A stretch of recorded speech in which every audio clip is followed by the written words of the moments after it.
Mm-hmm. We're now recording, and everybody, welcome to Digital Sparks. This is our focus today is on social collaboration tools, and Annette McNamara is going to get us started. All right, thank you, Lauren.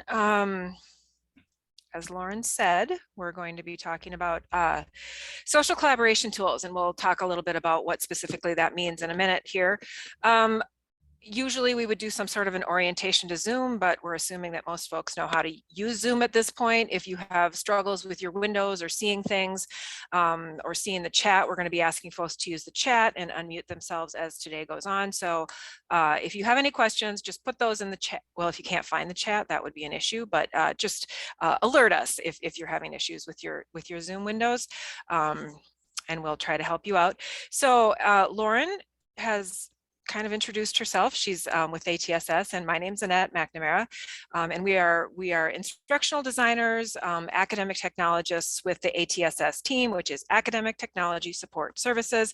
We are joined by our colleague Khalid today. He is in the group as well, and he is our resident accessibility expert. So we're both really pleased because one of the things we're going to be talking about with the tools today is how well they do in the area of accessibility. So if you have specific questions about that, today is your chance to get those answered. So welcome again to Digital Sparks. This series, we hope it's going to be a series ongoing, but this is the first one. So we hope it goes well, and if it doesn't go well, we hope you give us feedback on that. The goal that we're trying to aim for today is this facilitation of awareness and exploration of academic technology tools. We all know that there are a million tools out there. Some are university supported, some are not. How do we start choosing and selecting and evaluating the tools that make sense for us in our classes, as well as for students so that we don't overwhelm them, as well as some of the other considerations that we should be taking into account. So while the Spark part is this facilitation of awareness and exploring, that's going to be kind of this fast-paced, well, as fast as we can be on Zoom. Lauren and I tossing the Zoom microphone back and forth and showing you some tools that you may be aware of. Some may be new to you. If you're aware of these tools and have use with them, go ahead and share your insights and experiences in the chat so that we can have like this community sharing experience going on. So we're going to be talking about technology and learning use cases for each of these 4 tools. We're going to be looking at the pros and cons a little bit. Again, share your insights in the chat because Lauren, Khalid, and I have some experience with these tools, and we know for a fact that others of you have more. The second part, so once we've kind of sparked the interest and sparked the thinking, we don't want the spark to burn the house down, right? So that's where we're going to look at these considerations for data security, privacy, and accessibility. And this is just to kind of balance it out and help educate us as a community about maybe what some of these data and accessibility well, they could be concerns, but at least we want folks to do their due diligence in at least taking a look at some of these issues before they just jump into any particular tool. So by the end of today, you will hopefully have some ideas, some sparks for how to use some of these tools in a new or different way. And second of all, you will have some idea of what things you should be evaluating to keep all of us kind of, accessible, safe, and secure in our teaching and learning environments. So today, as Lauren said, we're going to be talking about social collaboration tools. Social collaboration refers to processes that help multiple people or groups interact and share information to achieve common goals. That's just a generic definition that could, work for higher ed, teaching and learning. It can also work, in the corporate world and out beyond our walls. Social collaboration is a big thing, both in learning and also, like I say, in the corporate world now, the real world, wherever people end up post higher ed, because we've got all these technologies now that allow this social collaboration to happen more easily. We know, we've gone through the emergency remote teaching, we've been using some tools, we want to keep using those tools and not just use them for teaching and learning, but give our students the skills with some of these strategies and tools and move them out into, like I say, the real world. So the tools that we're going to be looking at today are the 4 tools that can be used specifically for teaching, right? So the images that you see here, we've got VoiceThread, we've got VideoAnt, we've got Jamboard, and we've got a tool called Hypothes.is. All of these tools allow for collaboration among users, whether that be instructors and students or just student to student, and then also the content being delivered for the activities. They also all allow for annotation. So we're going to be talking about students collaborating and also this ability to annotate over the top of it. They don't need to be used for annotation, but just if you're interested in that idea of annotation, just know that all of these tools can be used for that purpose as well.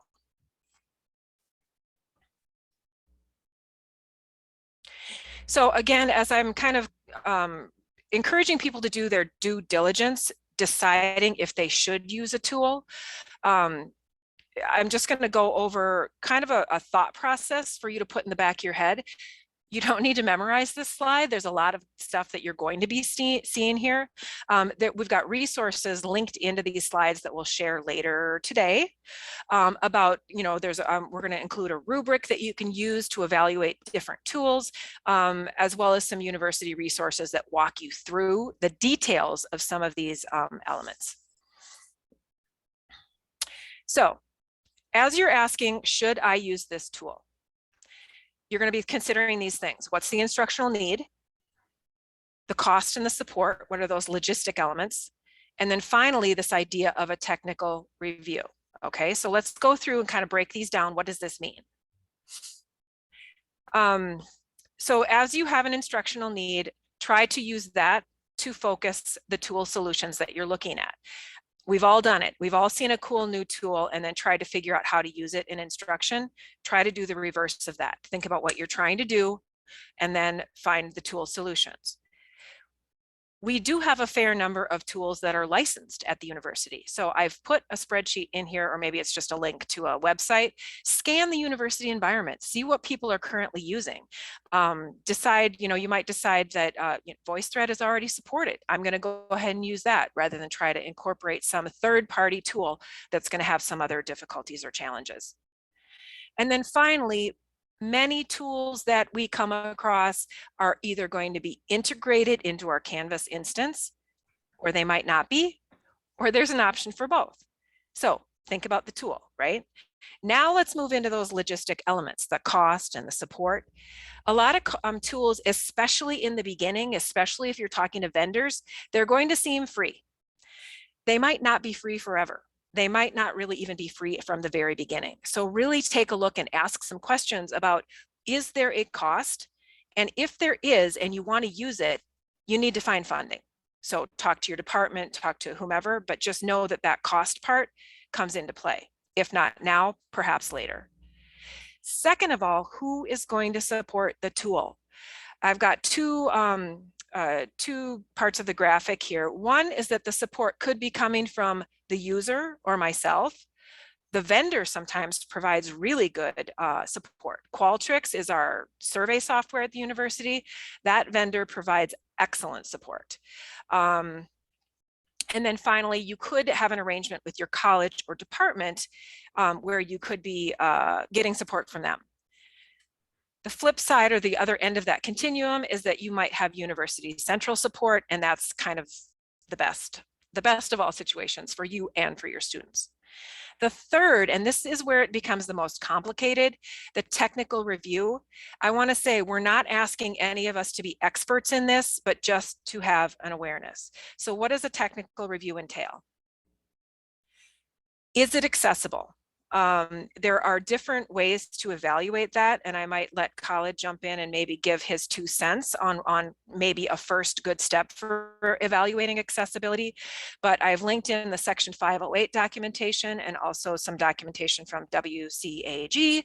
Those both give some insights as to how accessible a tool is. And I'm not sure, Khalid, do you want to jump in and give any tip there for people who are looking to evaluate accessibility? You might be muted. Sometimes when you're looking for a tool, Mhm. it has a voluntary product accessibility template posted online. If it's easy to understand and it says that it's accessible, then I would definitely trust that. But if it's hard and complicated to understand and you're not able to decipher any of the context of what they're talking about, I would stay away, because that's lingo for we're not accessible. Also, sometimes it's good to do a search about accessibility online, and to see, they'll let you know, users will let you know, we've tested it, we've come through our challenges.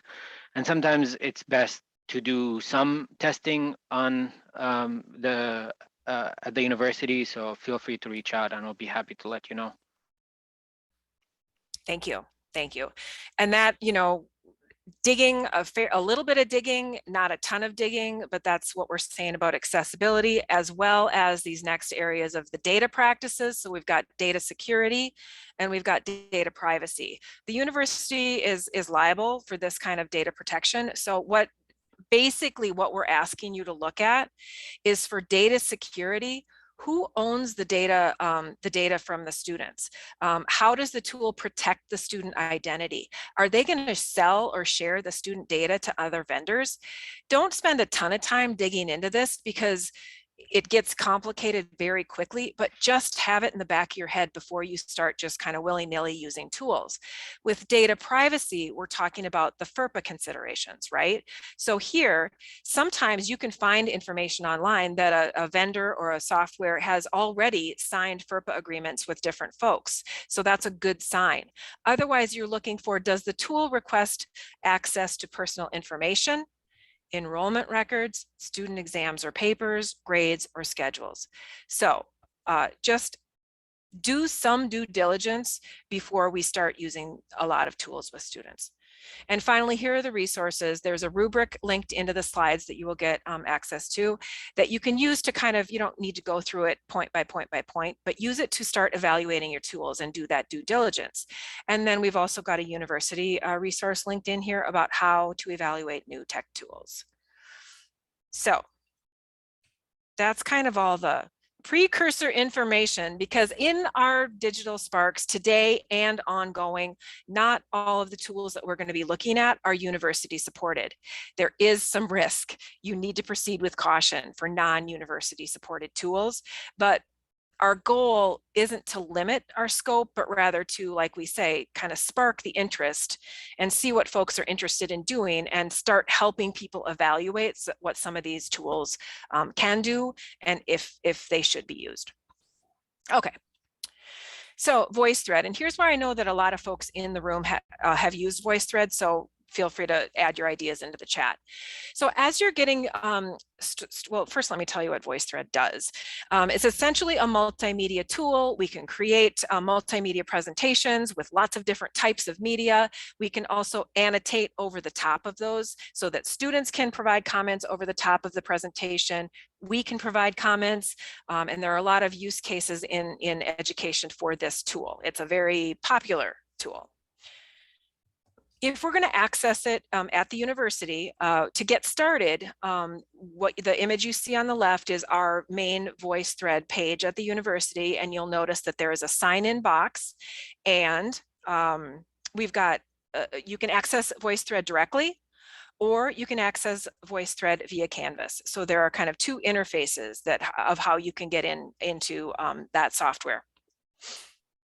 And I'm gonna jump over to VoiceThread now in a minute here to show you a couple of use cases. So the first use case that we're going to look at is how to facilitate that discussion with the media in a Canvas integrated assignment.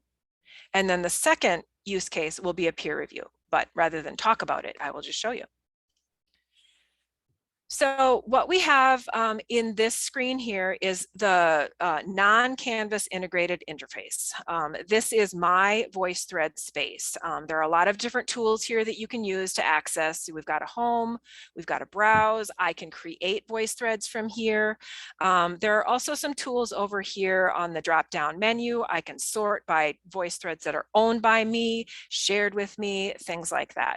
So just so that you know that a lot of the work you might be doing might be integrated into Canvas, but you do have this other VoiceThread interface that you can see maybe a more broad view of your university VoiceThread account. Now, if I were to go into, and here's where I'll show you what that activity could actually look like. Now I'm in a Canvas site, okay? And so if I go to an assignment, and this example assignment is to watch a presentation and to make a comment. So I click into here, and as an instructor, I can see the VoiceThread here.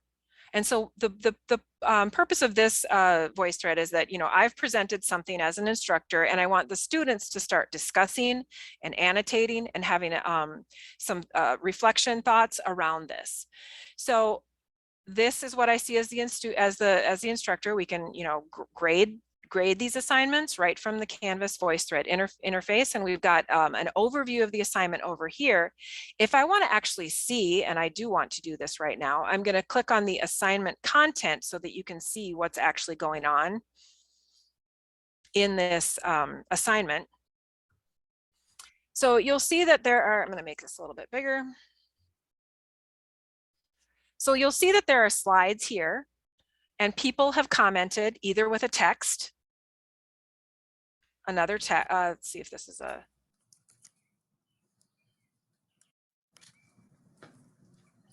This is comment number 2. that was a very quick audio comment. Another comment here. Draw, click and draw. Great. Is a video comment, and you can see that this student has videotaped as well as annotated over the top of the slides. So that's another way that you can use the VoiceThread tool for commenting.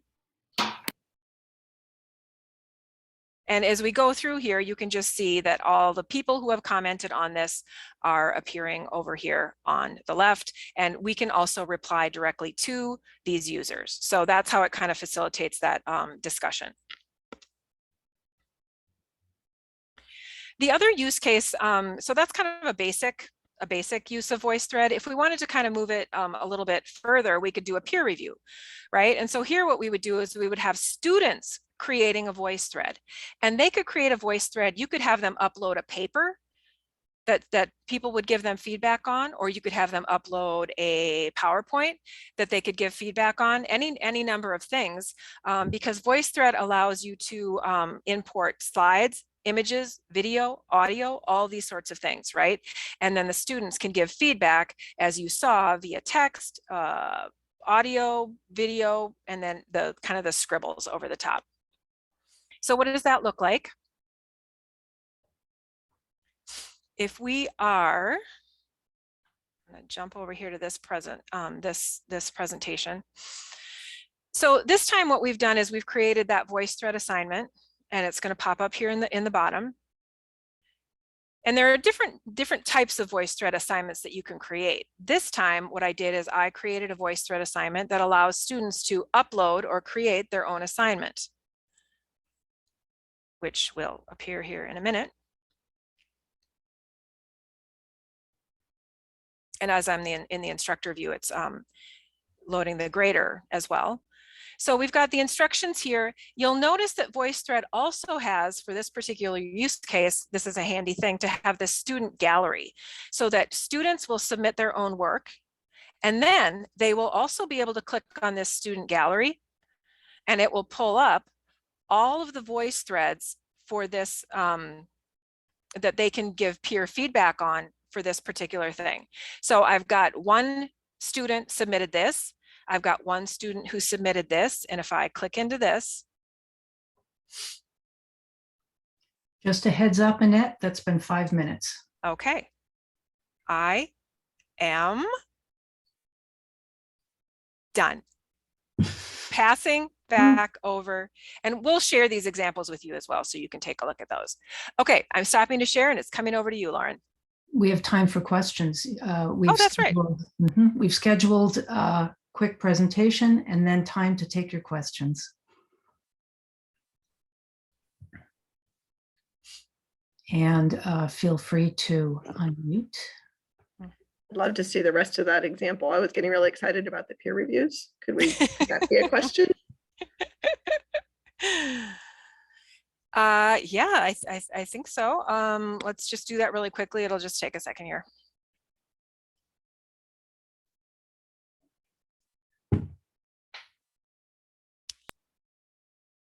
So essentially what you're seeing here on the screen is that this is the first student has submitted this paper.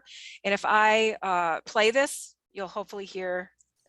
This is the first draft of my paper. I'm pretty sure that it's good, but this part right here, I have some questions about. It doesn't seem very clear, so I'd like feedback about that.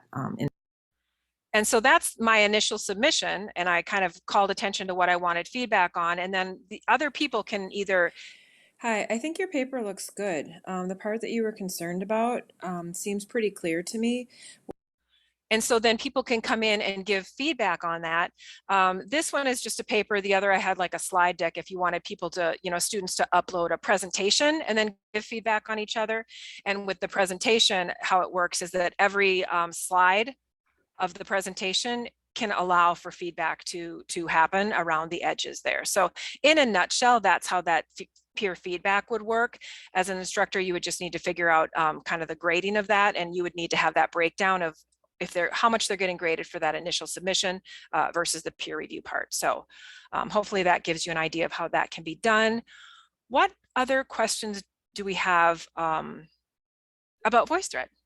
Yeah, Silke asked, do we have assignment instruction template for instructors available? And if you want to unmute and say anything more about that. Yes, I'm thinking more like for setting up the tool is a lot, but it's there are also like instructions for students how to use the tool. We have templates for that instructors can like kind of copy paste into their assignments, like do this, or something like that,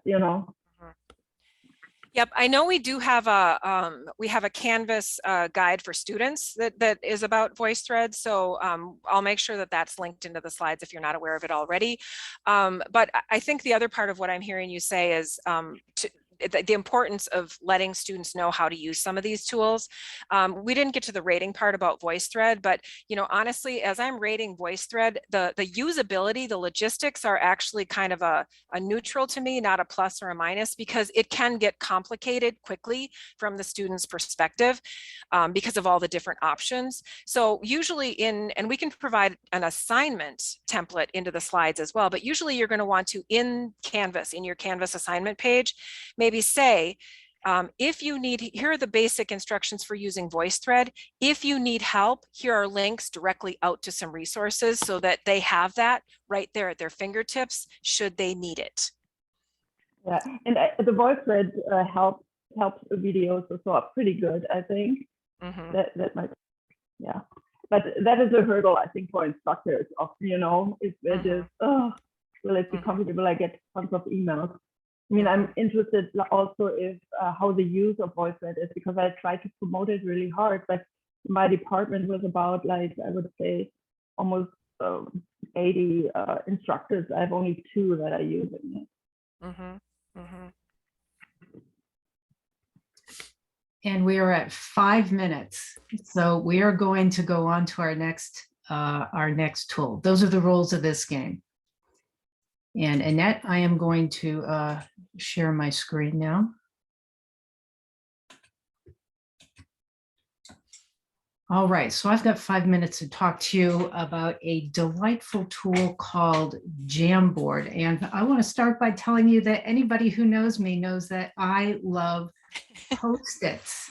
I love to use Post-its when I'm working with other people because this is an opportunity to generate ideas and, give me a Post-it and a whiteboard, and that becomes a way to not just brainstorm with people, but then to put ideas in relation to one another and find the structure, the organizational structure from a collection of ideas. So when the world moved online, Jamboard is the tool that I turned to so that I could continue to collaborate with colleagues in a Zoom meeting. So Jamboard is as I said, it's a collaborative whiteboard, and it is part of our Google Suite. And I'm going to show you how to access it. So here I cleaned up my email for you. And if I navigate over here to the upper right-hand side of my Gmail or my calendar, this is where I'm going to find my Google Apps. Click into that. And then if I scroll down, down, down, here is Jamboard. I'm going to click into that. And now you will see my pretty colorful Jamboard dashboard. So I'm going to show you an example of how I have used Jamboard to jumpstart a project with a lot of people. And this is not a student-facing project, but I hope that it will resonate or generate some of those sparks for you, thinking about how to engage your students. So let me give you some down and dirty context here. I'm working with a consortium of higher education institutions to create a curriculum for faculty around learning analytics. So we met in Zoom and we used breakout rooms. We had maybe 25 people and we got into small groups in breakout rooms, and we relied on Jamboard to support our work. So I'm going to tell you how this worked. We are now looking at a Jamboard, and it actually looks a lot like a PowerPoint slide, doesn't it? So I use this first slide to present to everybody the focusing question. The idea of this meeting is to get a whole bunch of people addressing this one challenging question. What do faculty need to know and do when using learning analytics, etc. Just as important as that focusing question is information about how we're going to work together once we get into our small groups in Zoom, the breakout rooms. So everybody has access. I would have shared the link with everybody so they have access to the instructions once they're in their own breakout rooms. And then I gave them clear examples of what their outcomes might look like, what this product is going to look like. So a lot of time spent on instruction. And then I made sure that people knew how to navigate in this structure. You'll notice that here are all of these are called frames. There are a series of frames in a Jamboard. And this is one way to navigate, or you can go to these tabs at the end and go backward and forward. So I made sure that people knew how to navigate to the frame that they would be using in a breakout room. And once they're in there, I needed to make sure that they knew how to use this space here, that they could edit. I actually created the sticky notes for them, and they could go in here and edit.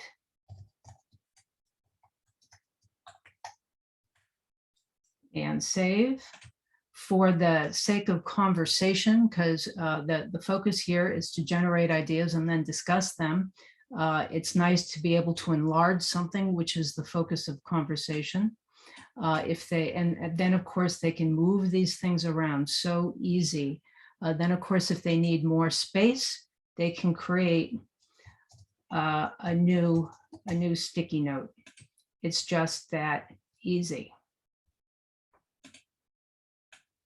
And then they could start editing in there. All right, so I want you to see what it looks like when a group of people are working in this space to create a bunch of ideas. We generated a lot of ideas within 15 minutes. And then what we did was we gathered all of these sticky notes on one frame, and then we left breakout rooms, came back into one meeting group, and then the work of the meeting was to organize. You see then why Jamboard could really help us, could really support this kind of work. The work is like Sesame Street kids. You got to put like things together. And then we spent time actually giving names. So this was just what we could accomplish in one, it might've been an hour, Oh, this was actually a very brief session. I'm not sure how long it was, but we were able to accomplish a lot in a brief amount of time. It was just the beginning, but we were able then to save this frame, so we could save our work and disseminate it and get feedback on it. All right, so I would like to give you an opportunity. I'm simply copying, here's my chat. I'm going to put this in there for you. So notice that your this works like other Google tools, that you've got to think about the settings, and you can copy the link. So notice that you've got very familiar settings in here. Anyone with the link, I had to make sure that you could all edit as opposed to view, and you're welcome to do that. And I want to point out, somebody is in here now, and I can actually see where other people are on the board here. Pretty cool. I can see where my colleagues are and where they're working, although I won't see their edits until I've saved that. So it's a very flexible tool. So to recap, if you send your students into breakout rooms, this is a flexible way to get them sharing and documenting ideas that they can bring back to a larger group. It's a tool that can help support groups of students get beyond brainstorming by putting ideas in relation to each other and finding organization and structure. And then they can save their work in a PNG file for a single frame, or a PDF file for the entire Jamboard, and potentially submit that for feedback. Any questions?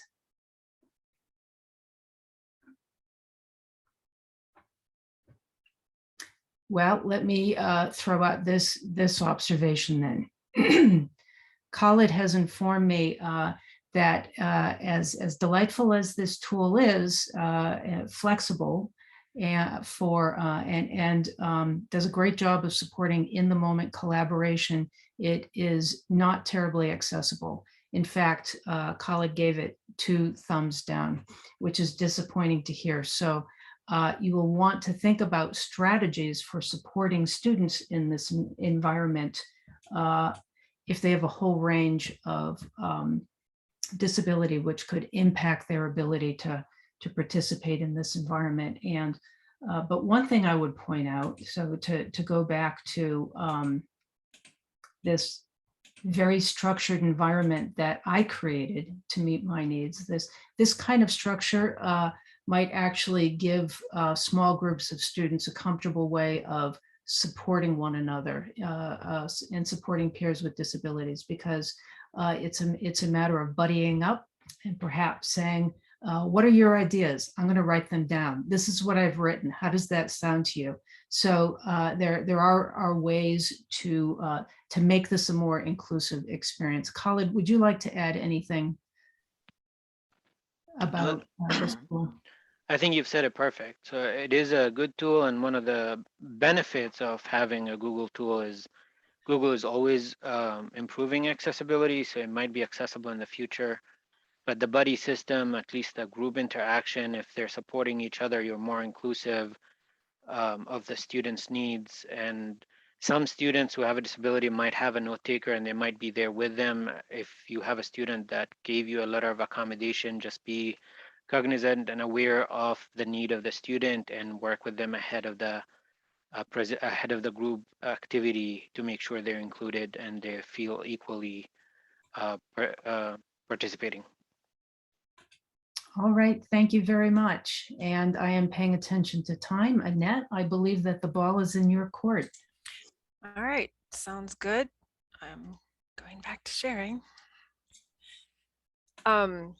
And while I'm sharing, I'm going to pause sharing because I can't multitask. But you know, Khalid's point, because what I find with tools is always like, once you find out that something isn't accessible, does that mean you don't use it? Do you just need to think about it ahead of time? And I think what you're saying, Khalid, is that you just have to be aware of the accessibility issues and then prepare for a variety of learners coming in so that you have like a backup plan? Is that kind of what you're saying? Yeah, absolutely. And working with the students and how the student needs is always important to make sure they're included and part of the decision making for your class.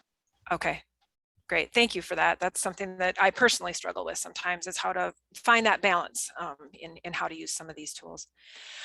So, okay, Hypothesis is the next tool, and I'm going to start my timer this time. So I have my own time limit going. Okay, so Hypothesis is a social annotation tool. Okay, so it does that collaboration, but Hypothesis is all about the annotation. So that this specifically is what this is for. This is not a university supported tool. It is available in either a browser version or an LTI, and some units around campus, not just our campus, other campuses, the system have been piloting with the LTI integration. That costs money. There are other differences between the two versions, but because we don't have a license and it hasn't been integrated, I'm going to be focusing on the browser version for this conversation today.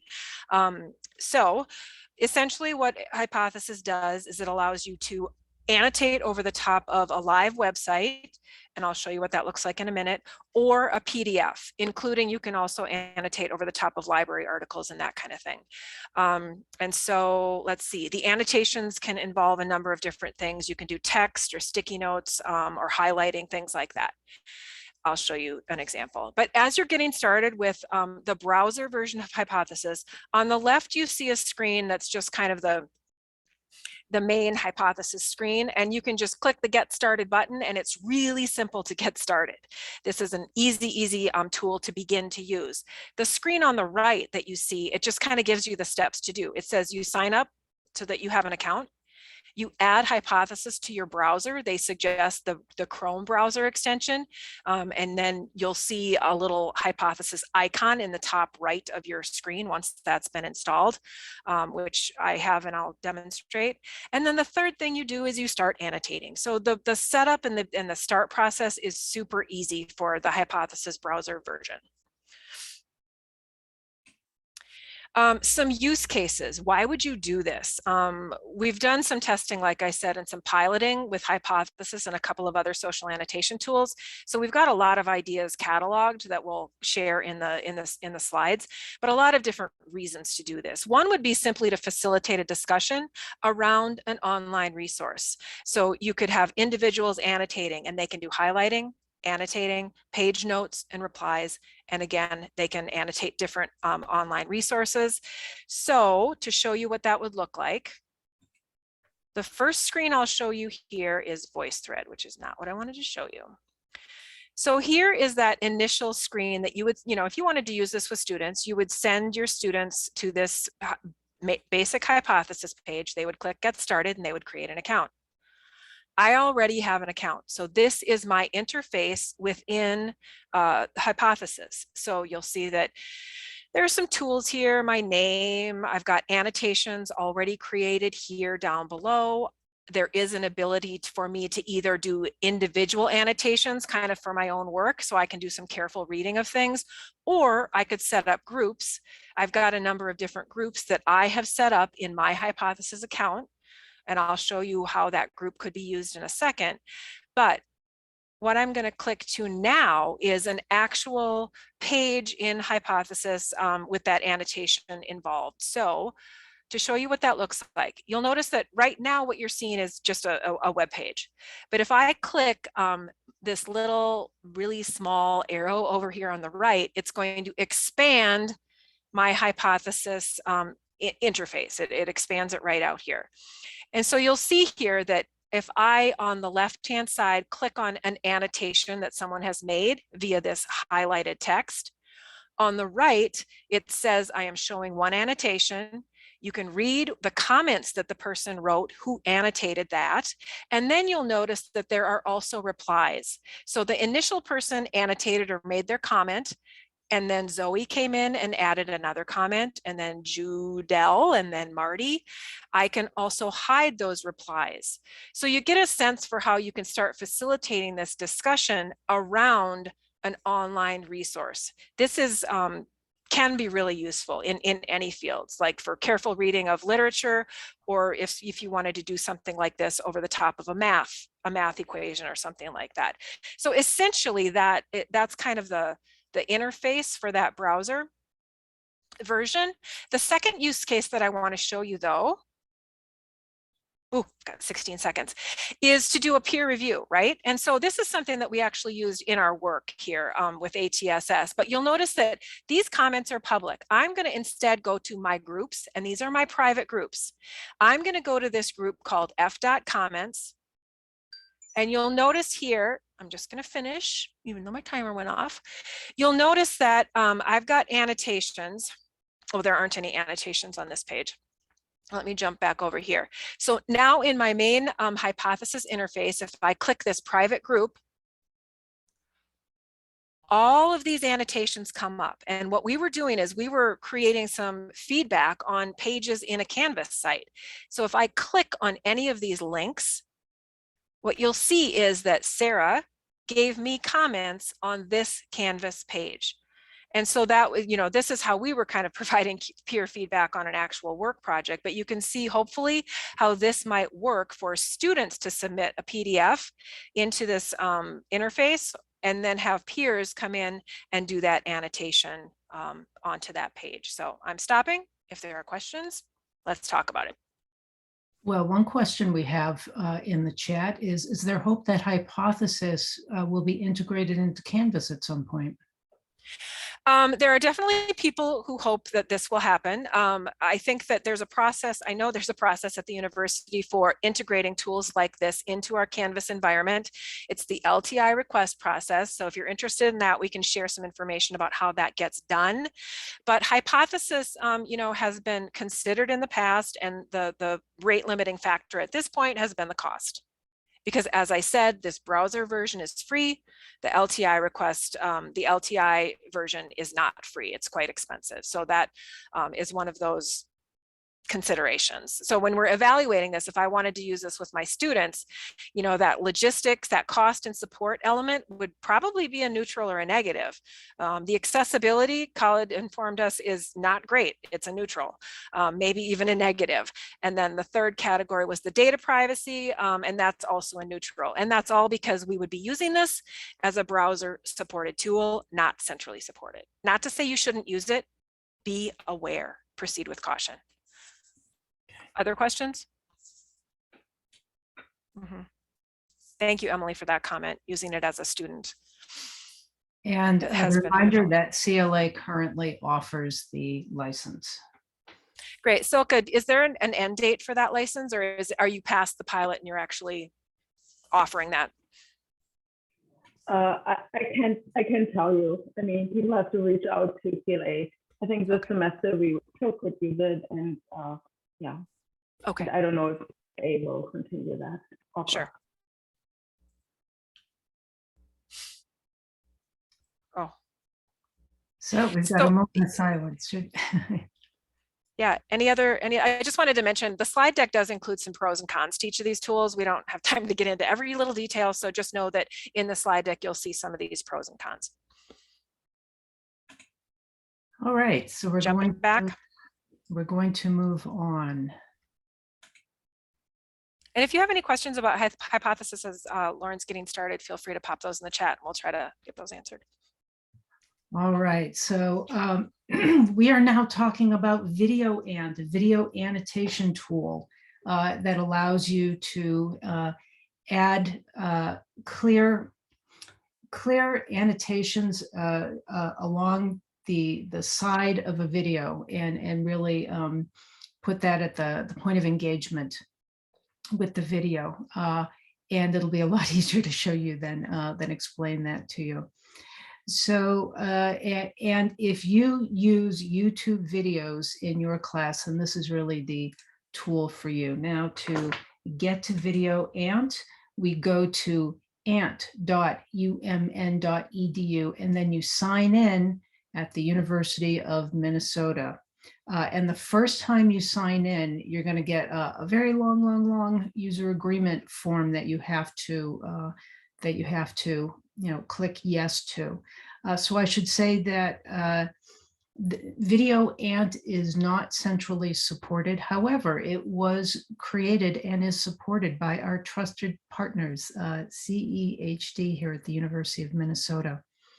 So interestingly, it is in fact a homegrown University of Minnesota tool.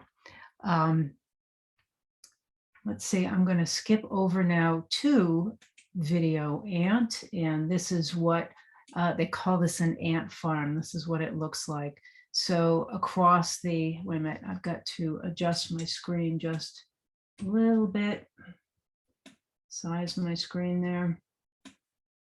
Yeah, now you can see everything. All right, so here's my ant farm, and notice at the very top here, you've got the option of adding a new ant, and you simply take that YouTube URL and drop it in here, and it loads very quickly, and then it will pop up here in your ant farm, your dashboard. Support documentation around VideoAnt specifies YouTube or publicly available video. Now, I have actually written to the VideoAnt support team to ask for some clarity around that. I was not able to load a Vimeo video, and I was not able to load a MediaSpace video, but that was not rigorous testing. So when they let me know if we can use this tool beyond YouTube, I will add that information to our slide deck and let you know. But for now, super easy to integrate this with YouTube. So let me show you. I'm going to go over here to mine. And if we hover over these tiles, you get a lot of important information. I see this is public. It's from YouTube. Right now, 0 annotations, and because it is shared with 0 people. So let's go into, I'm going to enter it by clicking on this little icon right here. And this is what our interface looks like. There are no annotations yet. Instead, I get some easy to follow instructions. So I'm going to start by pressing record.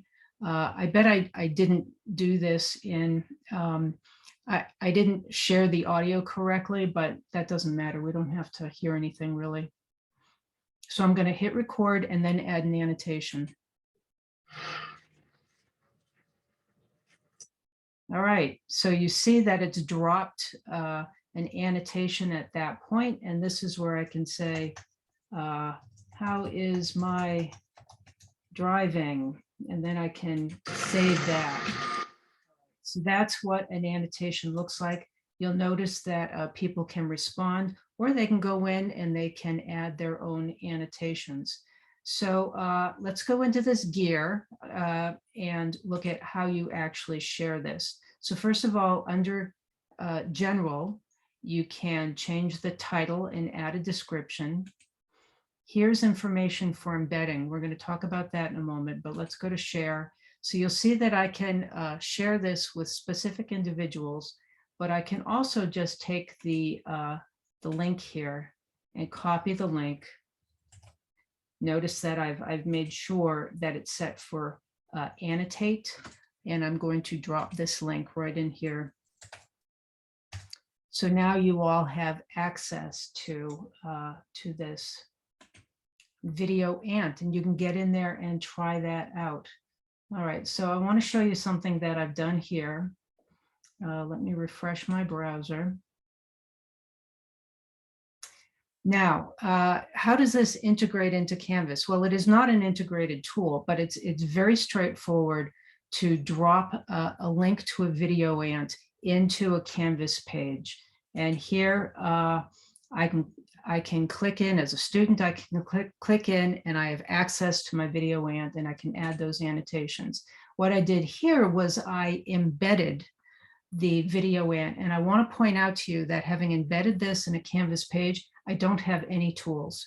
But what I do have is a kind of a record of what people are putting in there. If anybody wants to, answer my question there, I would see that. Nobody has added anything yet, but So while you can't annotate right on the page, this is a pretty straightforward workaround. Also, we have a super user, Mary Jetter, and she has told me that she has a fantastic resource for us that I'm going to add to the slide deck so that you will have access to that. So thank you for that, Mary. Any questions about VideoAnt? Annette, anything in the chat? There just was a question about the possibility of annotating over a PBS video, and Tony has said that probably that wouldn't work because they have their own video player, and I'm going to go with what Tony says because I don't know the answer. All right, any other questions? Don't go with what I say. You may want to check it out if you are interested in that, and hit up the VideoAnt people.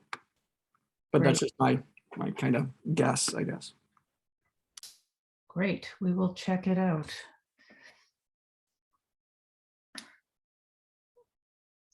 Mary, anything else you want to say about VideoAnt? I can quote you in a chat to me earlier. You say, "I love, love, love it." How do you use it? So I teach a class for the International Teaching Assistants. So I record their teaching practices, I upload them to YouTube on an unlisted video, quickly share it with them using VideoAnt, and then their job is to do 10 comments on their video, things that they did well, things they could improve on. And then after they've done that, I go in and respond to their comments, or they can ask me questions about, is this the right thing to say? So it really offers a lot of benefits in terms of being able to give immediate feedback that's not immediately in the moment, but they can look and see what I'm referring to rather than looking at my written feedback to them. My students love it. I've recommended it to a number of people that I've worked with in my role at CEI. So as I put in the chat, a social work professor up in Duluth was just saying that I was talking with her about this and how her practicum students, when they do their simulations, they can record it and then go back and self-reflect. There's just so many options for it. And again, my students really love it because they can get useful feedback. And I also want to point out, I tried it on my phone. Oh, you can actually see Goldie there. Works beautifully on the phone. And the advantage of opening this up on the phone is that then I have speech to text options for annotating the video. So really nice functionality there. I did not know that. Ooh, my students are going to be thrilled. And it's not that I found an app, but it was very easy to simply open the link on my phone. All right. I'm happy to say that Khalid gave this a thumbs up for accessibility. That's great news. Annette and I should own up to the fact that, wait a minute, let me see if I can actually find an example of our rating system here. Yes, okay, we're using this rating system. You'll see this when you go into the slide deck. We've got green checks or a neutral mark or a red X. And over time, we're going to get more rigorous about what this means. But, we discovered that I was saying green check means this is delightful, or, neutral means this is a pain in the neck. So we're going to develop this system so that it is more transparent. How's that? And how about if I stop sharing, Annette, you can bring us home with the last 5 minutes. Sure. I don't know that we have any more slides necessarily, but let me just make sure. Oh yeah. It's really just the thank you. And a question, if you do have questions about using any of these tools, you know, COLLED's available for accessibility issues. We've got lots of different connections and resources all over the place. So, you know, as you're doing your due diligence and trying to figure out, should you use these, or if you want to use them, or you can't find a tool, feel free to email atss@umn.edu. And we can put that in the chat. But essentially, we can help you, we can connect you back to the folks in your local academic technology support people. But I do want to close with a question, either two questions, one or the other. What support do you need to use social collaboration tools? So tell us what support you might need to use, or more interestingly, maybe, what ideas for using any of these tools did you learn today? And hopefully you each have at least one. No pressure, but if you could share one, either unmute yourself or put it in the chat. I'd like to see kind of what people are thinking as far as using any of these 4 tools.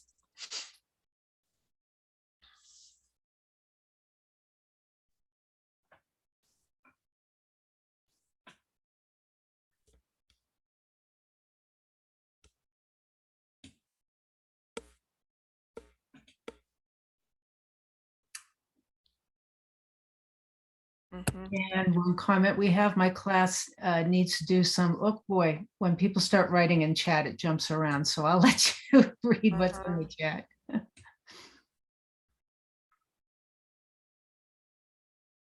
Yep, great. So feel free to keep sharing your ideas. And if you have questions, Lauren has to skip out and go to an appointment, but I can stick around. Otherwise, thank you so much for attending our inaugural Digital Sparks. Hopefully you found it was useful. And if you didn't, that's okay. Give us feedback and we will incorporate that, because we do hope that this is an ongoing series. So thank you very much. Thank you, everyone.